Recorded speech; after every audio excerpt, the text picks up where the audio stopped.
ಗೆಳೆಯರೇ ನಮಸ್ಕಾರ, ಹೇಗಿದ್ದೀರಿ ಎಲ್ರು? ಗೆಳೆಯರೇ, ರಾಜಕೀಯದಲ್ಲಿ ಒಂದು ವಿಚಿತ್ರ ನಿಯಮ ಇದೆ. ನಮ್ಮ ಮಾತನ್ನು ನಮ್ಮವರು ನಂಬಲ್ಲ, ಅದೇ ಮಾತನ್ನು ವಿದೇಶದವರು ಹೇಳಿದರೆ ಚರ್ಚೆಗಳು ಶುರುವಾಗುತ್ತವೆ. ಈಗ ಅದೇ ಪರಿಸ್ಥಿತಿ ಆಗಿದೆ. ಅಮೆರಿಕ ಅಧ್ಯಕ್ಷ ಡೊನಾಲ್ಡ್ ಟ್ರಂಪ್ ಇದೇ ಮೊದಲ ಬಾರಿಗೆ ಭಾರತದ ಚುನಾವಣಾ ವ್ಯವಸ್ಥೆಯನ್ನು ಬಹಿರಂಗವಾಗಿ ಹೊಗಳಿದ್ದಾರೆ. ಅಮೆರಿಕದಲ್ಲೂ ಭಾರತದ ಮಾದರಿಯ ವೋಟರ್ ಐ ಡಿ ವ್ಯವಸ್ಥೆ ಬರಬೇಕು ಅಂತ ಸ್ವತಃ ಟ್ರಂಪ್ ಒತ್ತಾಯಿಸಿದ್ದಾರೆ. ಆದರೆ ಇಲ್ಲಿ ಕುತೂಹಲಕಾರಿ ವಿಷಯ ಏನಂದರೆ, ಇಷ್ಟು ದಿನ ಭಾರತದ ಚುನಾವಣಾ ಆಯೋಗದ ವಿಶ್ವಾಸಾರ್ಹತೆಯನ್ನು ಪ್ರಶ್ನಿಸಿದ್ದ ಕಾಂಗ್ರೆಸ್ ನಾಯಕ ರಾಹುಲ್ ಗಾಂಧಿ ಆರೋಪಗಳಿಗೆ ಹೊಸ ಪ್ರಶ್ನೆ ಎದುರಾಗಿದೆ. ಯಾಕಂದರೆ ಇದೇ ಟ್ರಂಪ್ ಈ ಹಿಂದೆ ಭಾರತದ ಚುನಾವಣೆ ಬಗ್ಗೆ ಬೇರೆಯದ್ದೇ ಮಾತಾಡಿದಾಗ ಅದನ್ನು ಬೆಂಬಲಿಸಿದ್ದ ರಾಹುಲ್ ಗಾಂಧಿ ಈಗ ಅದೇ ಟ್ರಂಪ್ ಚುನಾವಣಾ ಆಯೋಗವನ್ನು ಹೊಗಳಿದಾಗ ಏನು ಹೇಳ್ತಾರೆ? ಚುನಾವಣಾ ಆಯುಕ್ತ ಜ್ಞಾನೇಶ್ ಕುಮಾರ್ ಅವರನ್ನು ಭೇಟಿ ಮಾಡಿದ್ದು ಯಾರು? ಅಲ್ಲಿ ಆಗಿದ್ದೇನೋ? ಭಾರತ ಮತ್ತು ಅಮೆರಿಕದ ಚುನಾವಣಾ ವ್ಯವಸ್ಥೆಯಲ್ಲಿ ಏನೆಲ್ಲ ವ್ಯತ್ಯಾಸ ಇದೆ? ಎಲ್ಲವನ್ನ ಈ ವಿಡಿಯೋದಲ್ಲಿ ನೋಡ್ಕೊಂಡು ಬರೋಣ ಬನ್ನಿ. ಗೆಳೆಯರೇ, ಸೋಮವಾರ ತಮ್ಮ ಟ್ರೂತ್ ಸೋಷಿಯಲ್ ಪೋಸ್ಟ್ನಲ್ಲಿ ಟ್ರಂಪ್ ಭಾರತದ ಕಳೆದ ಸಾರ್ವತ್ರಿಕ ಚುನಾವಣೆಯಲ್ಲಿ 64 ಕೋಟಿಗೂ ಹೆಚ್ಚು ಮತದಾರರು ಮತ ಚಲಾಯಿಸಿದ್ದನ್ನು ಪ್ರಸ್ತಾಪಿಸಿ, ಅದರಲ್ಲಿ 1% ಕಡಿಮೆ ಜನ ಮಾತ್ರ ಪೋಸ್ಟಲ್ ಬ್ಯಾಲೆಟ್ ಮೂಲಕ ಮತ ಹಾಕಿದ್ದಾರೆ ಮತ್ತು ಪ್ರತಿಯೊಬ್ಬ ಮತದಾರರ ಬಳಿಯೂ ವ್ಯಾಲಿಡ್ ಫೋಟೋ ಐಡಿ ಇತ್ತು ಅಂತ ಬರ್ಕೊಂಡಿದ್ದಾರೆ. ನಾವು ಈಗ ಸೇವ್ ಅಮೆರಿಕಾ ಆಕ್ಟ್ ಪಾಸ್ ಮಾಡಬೇಕು ಅಂತ ಒತ್ತಾಯಿಸಿದ್ದಾರೆ. ಈ ಸೇವ್ ಅಮೆರಿಕಾ ಆಕ್ಟ್ ಅಂದರೆ ಏನು? ಇದು ಅಮೆರಿಕದ ಫೆಡರಲ್ ಚುನಾವಣೆಗಳಲ್ಲಿ ಮತದಾನ ಮಾಡಬೇಕಾದ್ರೆ ಪೌರತ್ವದ ದಾಖಲೆ ಮತ್ತು ಸರ್ಕಾರ ನೀಡಿದ ಫೋಟೋ ಐಡಿ ಕಡ್ಡಾಯಗೊಳಿಸುವ ಪ್ರಸ್ತಾವಿತ ಕಾನೂನು. ಜೊತೆಗೆ ಪೋಸ್ಟಲ್ ಬ್ಯಾಲೆಟ್ಗಳಿಗೆ ಕಠಿಣ ನಿರ್ಬಂಧ ಹೇರೋ, ಅನಾರೋಗ್ಯ, ಅಂಗವೈಕಲ್ಯ, ಮಿಲಿಟರಿ ಸೇವೆ ಅಥವಾ ಪ್ರಯಾಣದಂತಹ ಕಾರಣಗಳಿಗೆ ಮಾತ್ರ ಮೇಲಿನ ವೋಟಿಂಗ್ಗೆ ಅವಕಾಶ ಕೊಡೋ ಪ್ರಸ್ತಾವನೆ ಇದರಲ್ಲಿದೆ. ಈ ಬಿಲ್ ಈಗಾಗಲೇ ಅಮೆರಿಕದ ಹೌಸ್ ಆಫ್ ರೆಪ್ರೆಸೆಂಟೇಟಿವ್ನಲ್ಲಿ ಪಾಸ್ ಆಗಿದೆ. ಆದರೆ ಸೆನೆಟ್ನಲ್ಲಿ ಡೆಮಾಕ್ರೆಟಿಕ್ ಮತ್ತು ರಿಪಬ್ಲಿಕನ್ ಇಬ್ಬರು ಈ ವಿಚಾರದಲ್ಲಿ ಭಿನ್ನಾಭಿಪ್ರಾಯ ಹೊಂದಿದ್ದಾರೆ. ಹಾಗಾಗಿ ಸೆನೆಟ್ ಇದನ್ನು ಪಾಸ್ ಮಾಡದೆ 5 ವಾರಗಳ ರಜೆಗೆ ತೆರಳಿದೆ. ಇಲ್ಲಿ ಇನ್ನೂ ಒಂದು ಇಂಟ್ರೆಸ್ಟಿಂಗ್ ವಿಷಯ ಇದೆ. ವೈಟ್ ಹೌಸ್ನ ಅಧಿಕೃತ ಪ್ಯಾಕೆಟ್ ಶೀಟ್ನಲ್ಲಿ ಭಾರತ ಮತ್ತು ಬ್ರೆಜಿಲ್ ದೇಶಗಳು ವೋಟರ್ ಐ ಡಿಯನ್ನು ಬಯೋಮೆಟ್ರಿಕ್ ಡೇಟಾಬೇಸ್ಗೆ ಲಿಂಕ್ ಮಾಡಿರೋದನ್ನು ಉಲ್ಲೇಖಿಸಲಾಗಿದೆ. ಅಮೆರಿಕದಲ್ಲಿ ಇವತ್ತಿಗೂ ಬಹುತೇಕ ಸೆಲ್ಫ್ ಅಟೆಸ್ಟೇಷನ್ ಆಧಾರದ ಮೇಲೆ ಮತದಾರರ ನೋಂದಣಿ ನಡೀತಿದೆ. ಅಂದರೆ ಸ್ವತಃ ಘೋಷಣೆ ಮಾಡಿಕೊಂಡ್ರೆ ಸಾಕು. ಇದನ್ನು ಟ್ರಂಪ್ ಆಡಳಿತ ಬದಲಾಯಿಸಬೇಕು ಅಂತ ಬಯಸ್ತಾ ಇದೆ. ಭಾರತದ ಚುನಾವಣೆ ವ್ಯವಸ್ಥೆ ಬಗ್ಗೆ ಟ್ರಂಪ್ ಈ ರೀತಿ ಮಾತಾಡಿದ್ದು ಇದೇ ಮೊದಲಲ್ಲ. ಎಲಾನ್ ಮಸ್ಕ್ ಕೂಡ ಈ ಹಿಂದೆ ಭಾರತದಲ್ಲಿ ಒಂದೇ ದಿನದಲ್ಲಿ 64 ಕೋಟಿ ಮತಗಳ ಎಣಿಕೆಯಾಗಿದ್ದನ್ನು ಶ್ಲಾಘಿಸಿ ಅಮೆರಿಕದ ಕ್ಯಾಲಿಫೋರ್ನಿಯಾದಲ್ಲಿ ವಾರಗಟ್ಟಲೆ ಮತ ಎಣಿಕೆ ಮುಗಿಯದ ಬಗ್ಗೆ ಟೀಕೆಯನ್ನು ಮಾಡಿದ್ರು. ಈಗ ಮುಖ್ಯವಾದ ಪ್ರಶ್ನೆ, ಚುನಾವಣಾ ಆಯುಕ್ತ ಜ್ಞಾನೇಶ್ ಕುಮಾರ್ ಅವರನ್ನು ಭೇಟಿ ಮಾಡಿದ್ದು ಯಾರು? ಟ್ರಂಪ್ ತಮ್ಮ ಪೋಸ್ಟ್ನಲ್ಲಿ ಹೇಳಿದ ಪ್ರಕಾರ ಈ ತಿಂಗಳ ಆರಂಭದಲ್ಲಿ ಭಾರತದ ಮುಖ್ಯ ಚುನಾವಣಾ ಆಯುಕ್ತ ಜ್ಞಾನೇಶ್ ಕುಮಾರ್ ಅವರು ತಮ್ಮ ಆಡಳಿತಾಧಿಕಾರಿಗಳ ಜೊತೆ ಮಾತಾಡಿ ಅಮೆರಿಕದಲ್ಲಿ ವ್ಯಾಲಿಡ್ ಫೋಟೋ ಐಡಿ ಇಲ್ಲದೆ ಚುನಾವಣೆ ಹೇಗೆ ನಡೀತಿದೆ ಅಂತ ಪ್ರಶ್ನಿಸಿದ್ರಂತೆ. ಇದಕ್ಕಿಂತ ಮುಖ್ಯವಾಗಿ ಆಗಸ್ಟ್ 12ರಂದು ಭಾರತದಲ್ಲಿನ ಅಮೆರಿಕ ರಾಯಭಾರಿ ಸೆರ್ಗಿಯೋ ಗೋರ್ ಚುನಾವಣಾ ಆಯುಕ್ತ ಜ್ಞಾನೇಶ್ ಕುಮಾರ್ ಅವರನ್ನು ಖುದ್ದಾಗಿ ಭೇಟಿ ಮಾಡಿದ್ದಾರೆ. ಭಾರತದ ಚುನಾವಣಾ ಆಯೋಗದ ಅಧಿಕೃತ ಟ್ವಿಟರ್ ಖಾತೆ ಈ ಭೇಟಿಯನ್ನು ದೃಢಪಡಿಸ್ತಾ ಇದೆ. ಎರಡೂ ಕಡೆಯವರು ತಮ್ಮ ಸಹಭಾಗಿತ್ವವನ್ನು ಪುನರುಚ್ಚರಿಸಿದ್ದಾರೆ ಅಂತ ಹೇಳಲಾಗ್ತಾ ಇದೆ. ಈ ಸಭೆಯಲ್ಲಿ ಹಾಗಾದರೆ ಚರ್ಚೆಯಾಗಿದ್ದೇನು? ಅಮೆರಿಕದ ರಾಯಭಾರಿ ಕಚೇರಿಯ ಪ್ರಕಾರ ಎಲೆಕ್ಷನ್ ಮ್ಯಾನೇಜ್ಮೆಂಟ್ ಮತ್ತು ಸಿಬ್ಬಂದಿ ತರಬೇತಿ ವಿಚಾರದಲ್ಲಿ ಎರಡೂ ದೇಶಗಳು ಒಟ್ಟಾಗಿ ಕೆಲಸ ಮಾಡೋ ಬಗ್ಗೆ ಒಪ್ಪಂದ ಆಗಿದೆ. ಟ್ರಂಪ್ ಅವರ ನಂತರದ ಪೋಸ್ಟ್ ಈ ಭೇಟಿಯ ಬೆನ್ನಲ್ಲೇ ಬಂದಿದ್ದು. ಅಮೆರಿಕದಲ್ಲಿನ ಭಾರತೀಯ ರಾಯಭಾರಿ ಸೆರ್ಗಿಯೋ ಗೋರ್ ಅವರೇ ಟ್ರಂಪ್ ಅವರ ಮಾತನ್ನು ಬೆಂಬಲಿಸಿ ಕಾಂಗ್ರೆಸ್ ಅಂದರೆ ಅಲ್ಲಿನ ಪಾರ್ಲಿಮೆಂಟ್ ಈಗಲೇ ಸೇವ್ ಅಮೆರಿಕಾ ಆಕ್ಟ್ ಪಾಸ್ ಮಾಡಬೇಕು ಅಂತ ಎಕ್ಸ್ನಲ್ಲಿ ಬರೆದಿದ್ದಾರೆ. ಟ್ರಂಪ್ ಉಲ್ಲೇಖ ಮಾಡಿರೋ ಜ್ಞಾನೇಶ್ ಕುಮಾರ್ ಮತ್ತು ಅಮೆರಿಕ ಆಡಳಿತದ ನಡುವಿನ ನಿಖರ ಸಂಭಾಷಣೆಯ ಬಗ್ಗೆ ಸ್ವತಂತ್ರವಾಗಿ ದೃಢಪಡಿಸುವ ಸಾರ್ವಜನಿಕ ದಾಖಲೆ ಇನ್ನೂ ಲಭ್ಯ ಆಗಿಲ್ಲ ಅಂತ ಕೆಲವು ವರದಿಗಳು ಹೇಳ್ತಾ ಇವೆ. ಆದರೆ ಸೆರ್ಗಿಯೋ ಗೋರ್ ಜ್ಞಾನೇಶ್ ಕುಮಾರ್ ಭೇಟಿ ಮಾತ್ರ ಅಧಿಕೃತವಾಗಿ ದೃಢಪಟ್ಟಿದೆ. ಟ್ರಂಪ್ ಈ ಹೇಳಿಕೆ ಕೊಟ್ಟ ತಕ್ಷಣ ಭಾರತದ ರಾಜಕೀಯದಲ್ಲಿ ಭಾರೀ ಪ್ರತಿಕ್ರಿಯೆಗಳು ಬಂದಿವೆ.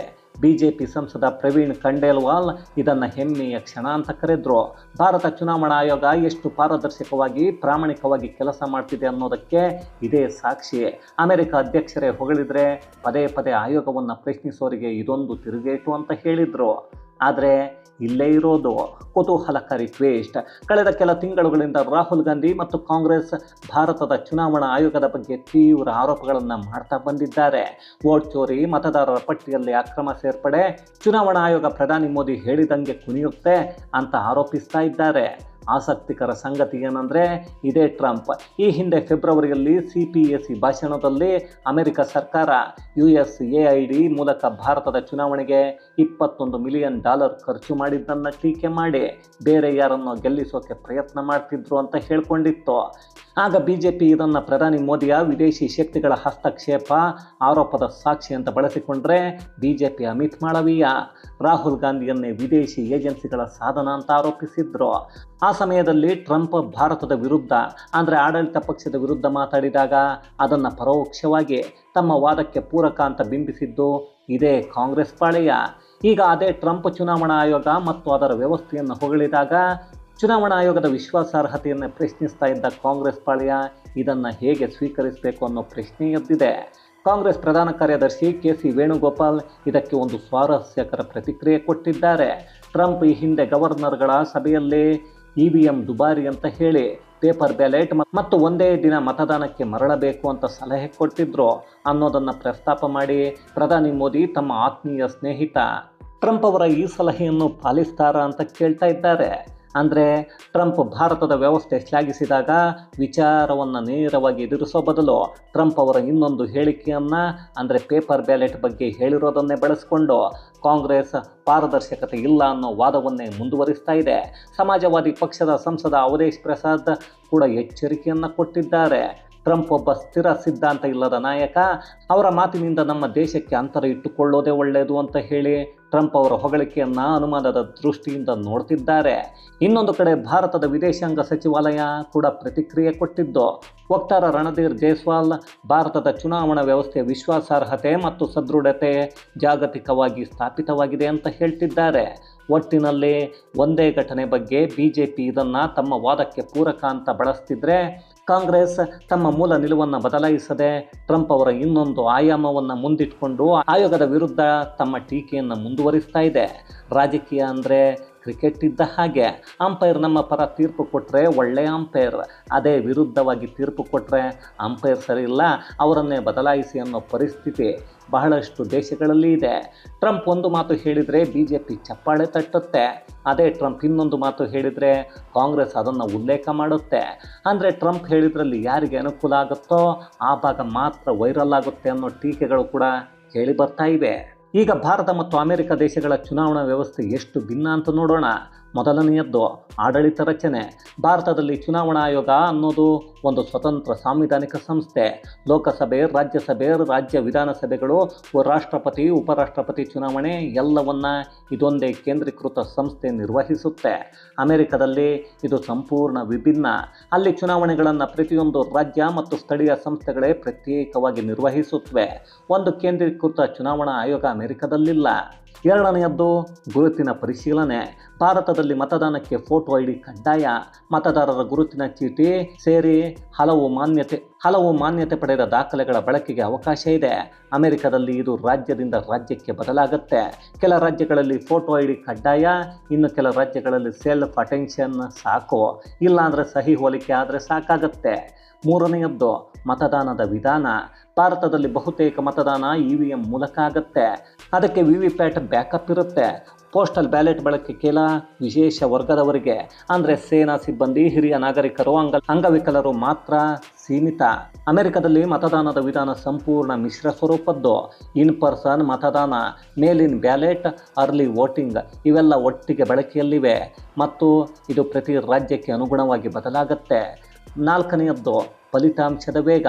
ಭಾರತದಲ್ಲಿ ಮತ ಎಣಿಕೆ ಸಾಮಾನ್ಯವಾಗಿ ಒಂದೇ ದಿನದಲ್ಲಿ ಕೆಲವೇ ಗಂಟೆಗಳಲ್ಲಿ ಮುಗಿಯುತ್ತೆ. ಅಮೆರಿಕದಲ್ಲಿ ಮೇಲಿನ ಬ್ಯಾಲೆಟ್ಗಳ ಎಣಿಕೆ ಪರಿಶೀಲನೆ ಪ್ರಕ್ರಿಯೆಯಿಂದಾಗಿ ಕೆಲವೊಮ್ಮೆ ವಾರಗಟ್ಟಲೆ ಸಮಯ ಹಿಡಿಯುತ್ತೆ. ಇದೇ ವಿಷಯನ ಎಲಾನ್ ಮಸ್ಕ್ ಕೂಡ ಟೀಕಿಸಿದ್ರು. ಐದನೆಯದ್ದು ಪೌರತ್ವ ದೃಢೀಕರಣ. ಭಾರತ ಮತ್ತು ಬ್ರೆಜಿಲ್ ಹಾಗೆ ಅಮೆರಿಕದಲ್ಲಿ ಸದ್ಯಕ್ಕೆ ಮತದಾರರ ಪೌರತ್ವ ಪರಿಶೀಲನೆಗೆ ಬಯೋಮೆಟ್ರಿಕ್ ಡೇಟಾಬೇಸ್ ಲಿಂಕ್ ಇಲ್ಲ. ಇದನ್ನೇ ಬದಲಾಯಿಸಬೇಕು ಅಂತ ಟ್ರಂಪ್ ಆಡಳಿತ ಬಯಸ್ತಾ ಇದೆ. ಆದರೆ ಒಂದು ವಿಷಯವನ್ನು ನೆನಪಲ್ಲಿಟ್ಕೋಬೇಕು. ಪರಿಣಿತರ ಪ್ರಕಾರ ಭಾರತದ ಚುನಾವಣಾ ವ್ಯವಸ್ಥೆಯ ಬಲ ಕೇವಲ ವೋಟರ್ ಐಡಿಯಲ್ಲಿ ಮಾತ್ರ ಇಲ್ಲ. ಸ್ಟ್ರಾಂಗ್ ರೂಮ್ಗಳು, ಚುನಾವಣಾ ವೀಕ್ಷಕರು, ವಿವರವಾದ ಎಣಿಕೆ ಪ್ರಕ್ರಿಯೆ, ರಾಜಕೀಯ ಪಕ್ಷಗಳ ಪ್ರತಿನಿಧಿಗಳ ಪರಿಶೀಲನೆ, ಹೀಗೆ ಬಹಳಷ್ಟು ಹಂತಗಳಲ್ಲಿ ಚೆಕ್ ಆ್ಯಂಡ್ ಬ್ಯಾಲೆನ್ಸಸ್ ಇರೋದರಿಂದ ಇದು ಬಲಿಷ್ಠ ಅಂತ ಅಧಿಕಾರಿಗಳು ಹೇಳ್ತಾರೆ. ಭಾರತದಲ್ಲಿ ಚುನಾವಣೆ ಅಂದರೆ ಒಂದು ದೊಡ್ಡ ಹಬ್ಬ, ಆದರೆ ಅಮೆರಿಕದಲ್ಲಿ ಚುನಾವಣೆ ಅಂದರೆ ಒಂದು ದೊಡ್ಡ ಪ್ರಾಜೆಕ್ಟ್. ಭಾರತದಲ್ಲಿ ಒಂದೇ ಚುನಾವಣಾ ಆಯೋಗ ಎಲ್ಲವನ್ನು ನೋಡಿಕೊಳ್ಳುತ್ತೆ. ಅಮೆರಿಕದಲ್ಲಿ ಪ್ರತಿ ರಾಜ್ಯ ತನ್ನದೇ ನಿಯಮದ ಪ್ರಕಾರ ಚುನಾವಣೆಯನ್ನು ನಡೆಸುತ್ತೆ. ಇಲ್ಲಿ ಎಲ್ಲವನ್ನು ಒಟ್ಟಾರೆಯಾಗಿ ನೋಡಿದರೆ ಟ್ರಂಪ್ ಅವರ ಹೇಳಿಕೆ ಭಾರತದ ಆಂತರಿಕ ರಾಜಕೀಯದಲ್ಲಿ ಹೊಸ ಚರ್ಚೆಗೆ ಕಾರಣ ಆಗಿದೆ. ಬಿಜೆಪಿಗೆ ಇದು ತಮ್ಮ ವಾದಕ್ಕೆ ಬಲ ಸಿಕ್ಕ ಹಾಗೆ ಕಂಡ್ರೆ, ಕಾಂಗ್ರೆಸ್ ಇನ್ನೂ ಚುನಾವಣಾ ಆಯೋಗದ ವಿರುದ್ಧದ ಆರೋಪಗಳನ್ನು ಮುಂದುವರಿಸ್ತಾ ಇದೆ. ಇನ್ನೊಂದು ಕಡೆ ಅಮೆರಿಕ ಆಂತರಿಕ ರಾಜಕೀಯದಲ್ಲಿ ಸೇವ್ ಅಮೆರಿಕ ಆಕ್ಟ್ ಇನ್ನೂ ಸೆನೆಟ್ನಲ್ಲಿ ಸಿಲುಕಿಕೊಂಡಿದೆ. ಒಬ್ಬರೇ ಟ್ರಂಪು, ಒಂದೇ ಚುನಾವಣೆ, ಒಂದೇ ಹೇಳಿಕೆ. ಆದರೆ ಎರಡು ದೇಶಗಳಲ್ಲಿ ಎರಡು ರೀತಿಯ ಚರ್ಚೆ. ಭಾರತದಲ್ಲಿ ರಾಜಕೀಯ ಚರ್ಚೆ ಶುರುವಾಗಿದೆ, ಅಮೆರಿಕದಲ್ಲಿ ಕಾನೂನು ಬದಲಾವಣೆಯ ಚರ್ಚೆ ನಡೀತಾ ಇದೆ. ಈ ವಿಚಾರ ಮುಂದೆ ಯಾವ ದಿಕ್ಕಿಗೆ ಹೋಗುತ್ತೆ ಅನ್ನೋದನ್ನು ಕಾದು ನೋಡಬೇಕು ಅಷ್ಟೇ. ಇದು ಗೆಳೆಯರೇ, ಟ್ರಂಪ್ ಭಾರತದ ಚುನಾವಣಾ ವ್ಯವಸ್ಥೆಯ ಬಗ್ಗೆ ಮಾತಾಡಿದ್ದರ ಕುರಿತಾದ ಒಂದಷ್ಟು ಮಾಹಿತಿ. ಮತ್ತಷ್ಟು ವಿಶೇಷತೆಗಳೊಂದಿಗೆ ಮುಂದಿನ ವಿಡಿಯೋದಲ್ಲಿ ಭೇಟಿಯಾಗೋಣ. ಅಲ್ಲಿಯವರೆಗೂ ಕನ್ನಡವೇ ಸತ್ಯ, ಕನ್ನಡವೇ ನಿತ್ಯ.